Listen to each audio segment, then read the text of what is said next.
à tous, bienvenue sur ma chaîne, c'est Maëlys. J'espère que vous allez bien et que vous êtes en forme pour pâtisser avec moi. Aujourd'hui, nous allons réaliser un gâteau roulé au praliné composé d'une bonne génoise moelleuse avec une bonne pâte à tartiner au praliné maison. J'espère que la recette vous plaira. Je vous mets tous les ingrédients dans la barre d'infos et c'est parti pour la recette.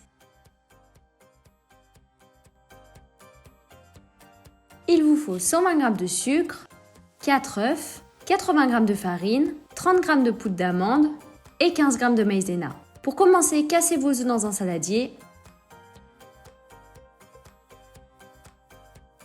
Versez le sucre en poudre et mélangez bien le tout à l'aide d'un batteur électrique jusqu'à que le mélange triple de volume et blanchisse bien.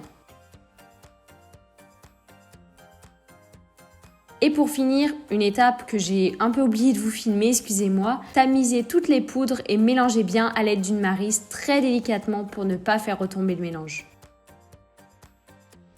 Lorsque les poudres sont bien incorporées, versez la pâte sur un moule à génoise. Moi j'utilise celle de chez Guy de Marle et franchement je l'adore, ça ne colle pas, c'est trop pratique. Tapotez bien pour que la pâte se répartisse bien correctement et enfournez 10 minutes à 200 degrés.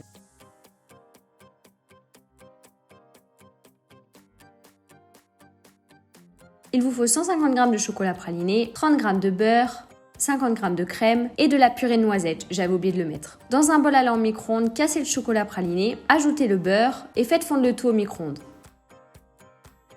Lorsque le tout est bien fondu, mélangez bien à l'aide d'une maryse et ajoutez la purée de noisettes, à peu près 3 à 4 cuillères à soupe. Ajoutez enfin la crème et mélangez bien le tout. Et vous allez obtenir une pâte à tartiner trop gourmande. Lorsque votre génoise est cuite, démoulez-la immédiatement sur un torchon bien humide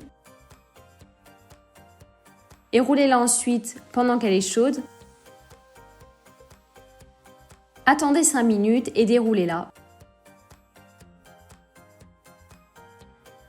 Et vous pouvez garnir votre gâteau roulé, tartiner généreusement de la pâte à tartiner.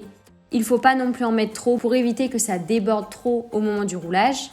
Ajoutez de nouveau de la purée de noisettes et des morceaux de noisettes concassés. Vous pouvez enfin rouler votre gâteau roulé.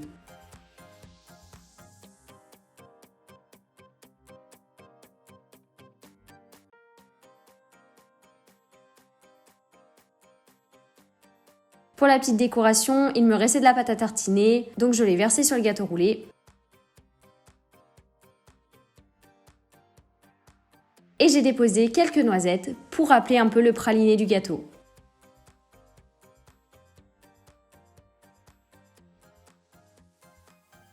Et voilà, votre roulé est prêt. Plus qu'à le laisser refroidir minimum 2 heures et vous pouvez le déguster. Regardez-moi comme il est bien moelleux. Cet intérieur, franchement, avec le petit craquant des noisettes et le goût du praliné de la noisette, c'est une tuerie. Et voilà, c'est la fin de cette vidéo. J'espère qu'elle vous aura plu. N'hésitez pas à liker, à commenter, à vous abonner à la chaîne et à activer la cloche pour ne louper aucune de mes vidéos. Mais aussi, n'hésitez pas à aller vous abonner à ma newsletter qui se trouve dans ma bio pour recevoir par mail des recettes, mais aussi plein de conseils pour devenir un super pâtissier et un super cuisinier. Allez, ciao!